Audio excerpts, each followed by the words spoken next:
Law Insight Law, protecting your rights with integrity. সুনির্দিষ্ট প্রতিকার আইন অনুযায়ী ঘোষণামূলক মামলা কি? বা প্রশ্নটা হতে পারে, ঘোষণামূলক মামলা কি? কোন কোন কারণে আদালত এরূপ ঘোষণা মঞ্জুর করতে অস্বীকার করতে পারেন? ভূমিকা দিয়ে শুরু করা হলো। মানুষের আইনগত অধিকার, মর্যাদা, অবস্থান রক্ষার জন্য আদালত বিভিন্ন প্রকার প্রতিকার প্রদান করে। এসব প্রতিকারের মধ্যে ঘোষণামূলক মামলা একটি গুরুত্বপূর্ণ ন্যায়সঙ্গত প্রতিকার। সুনির্দিষ্ট প্রতিকার আইনে 1877-এর ঘোষণামূলক মামলা বিধান সংযোজিত হয়েছে, যাতে কোনো ব্যক্তি তার অধিকার বা আইনগত চরিত্র সম্পর্কে আদালতে স্পষ্ট ঘোষণা পেতে পারে। ঘোষণামূলক মামলা কি? সুনির্দিষ্ট প্রতিকার আইন 1877-এর ধারা 42 অনুযায়ী যখন কোনো ব্যক্তি তার আইনগত অধিকার বা চরিত্র অস্বীকার করা হয়েছে বা অস্বীকার করার আশঙ্কা রয়েছে, তখন সে ব্যক্তি আদালতের নিকটে এসে একটি ঘোষণা প্রার্থনা করতে পারে যে সে উক্ত অধিকার বা চরিত্রের অধিকারী। এ ধরনের মামলায় বাদী বাধ্যতামূলকভাবে কোনো কার্যকর প্রতিকার, যেমন ক্ষতিপূরণ, দখল পুনরুদ্ধার, নিষেধাজ্ঞা বা প্রার্থনা না করলেও কেবল ঘোষণা চাইতে পারে। ঘোষণামূলক মামলার বৈশিষ্ট্য: এটি একটি ন্যায়সঙ্গত প্রতিকার। এখানে কেবল অধিকার বা অবস্থান সম্পর্কে ঘোষণা চাওয়া হয়। এটি আদালতের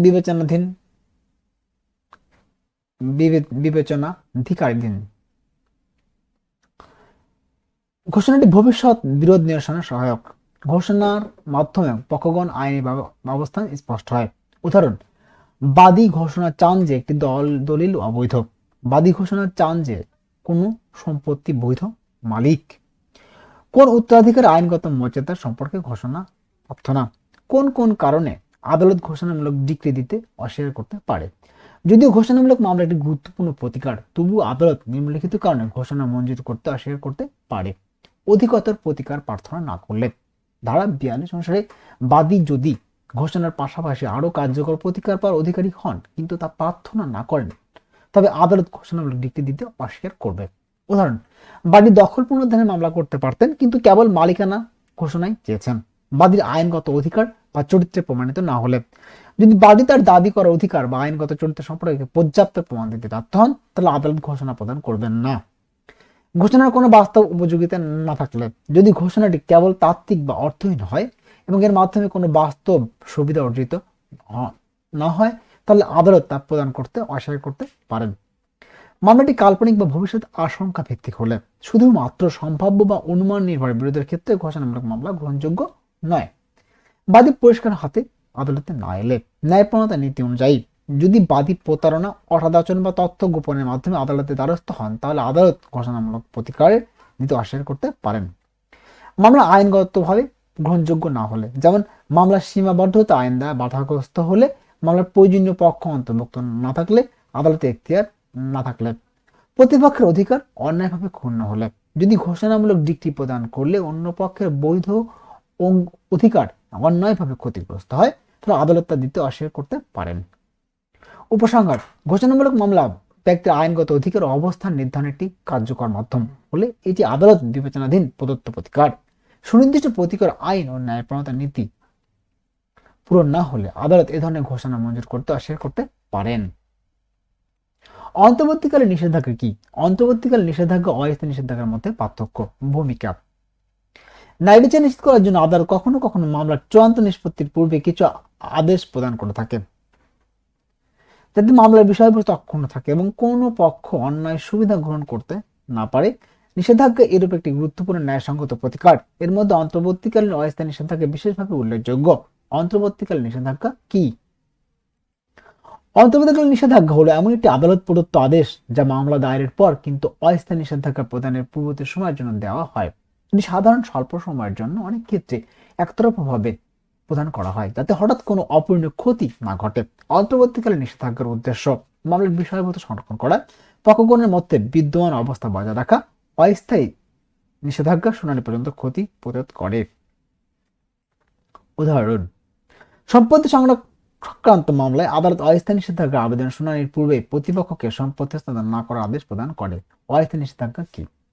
অস্থায়ী নিষেধাজ্ঞা হলো এমন নিষেধাজ্ঞা যা মামলা বিচারাধীন সময়কাল জুড়ে বা নির্দিষ্ট সময়ের জন্য প্রদান করা হয় এবং যা মামলার চূড়ান্ত নিষ্পত্তি পর্যাপ্ত কার্যকর থাকতে পারে। এটি সাধারণত উভয় পক্ষের শুনানি শেষে প্রদান করা হয়।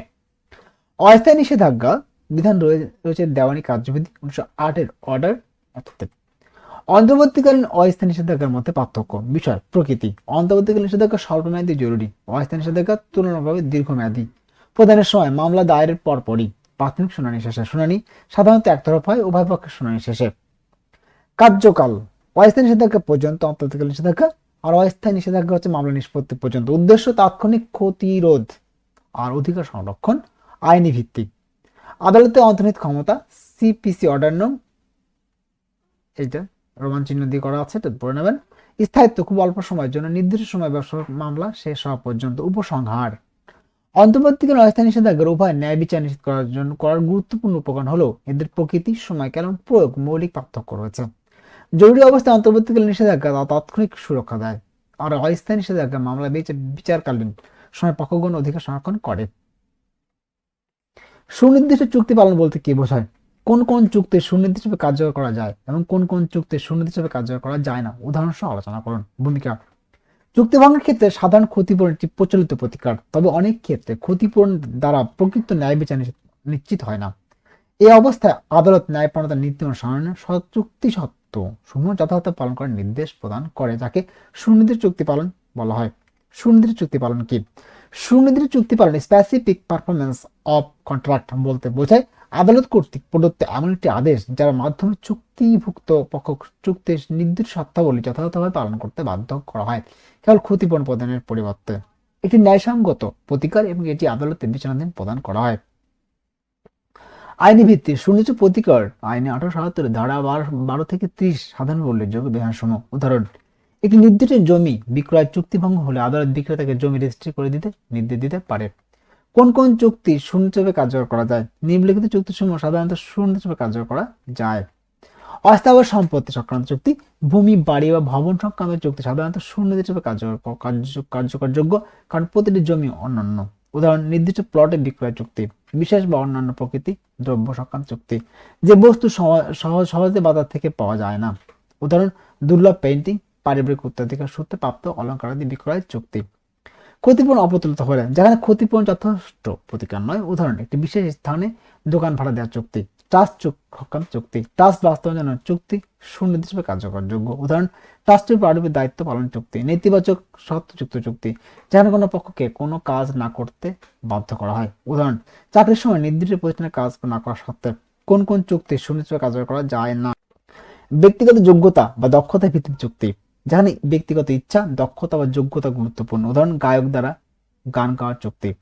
ধারাবাহিক তত্ত্বাবধান প্রয়োজনে এমন চুক্তি, যেখানে আদালত নিয়মিত তত্ত্বাবধান দরকার। উদাহরণ: দীর্ঘমেয়াদী নির্মাণ চুক্তি। নির্ধারিত নয় বা স্পষ্ট চুক্তি, যার শর্তাবলী স্পষ্ট। উদাহরণ: উপযুক্ত পারিশ্রমিক বিনিময়ে কাজ করে এমন চুক্তি।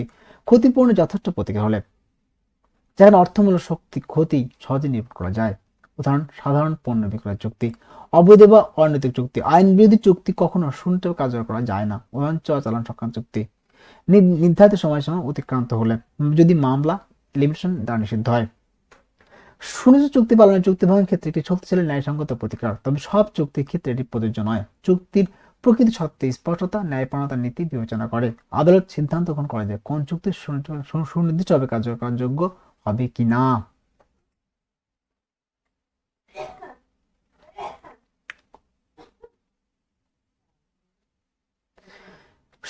সুনির্দিষ্ট প্রতিকার আইন কাকে বলে?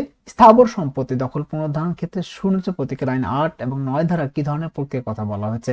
সুনির্দিষ্ট প্রতিকার আইন 8 ও 9 ধারার মধ্যে পার্থক্য উল্লেখ করো। আদালতে বাড়িঘর ভাঙার আদেশ দিতে পারেন কিনা? সুনির্দিষ্ট প্রতিকার আইন কাকে বলে? সুনির্দিষ্ট প্রতিকার আইন কাকে বলে? সুনির্দিষ্ট প্রতিকার আইন 1877 হলো এমন একটি আইন যার মাধ্যমে আদালত কোনো ব্যক্তি ক্ষতিগ্রস্ত অধিকার রক্ষার জন্য নির্দিষ্ট বাস্তব প্রতিকার প্রদান করে। এই আইনের উদ্দেশ্য কেবল ক্ষতিপূরণ দেওয়া নয়, বরং যে কাজটি করা বা না করা উচিত ছিল সেটি নির্দিষ্টভাবে করা বা বন্ধ করানো।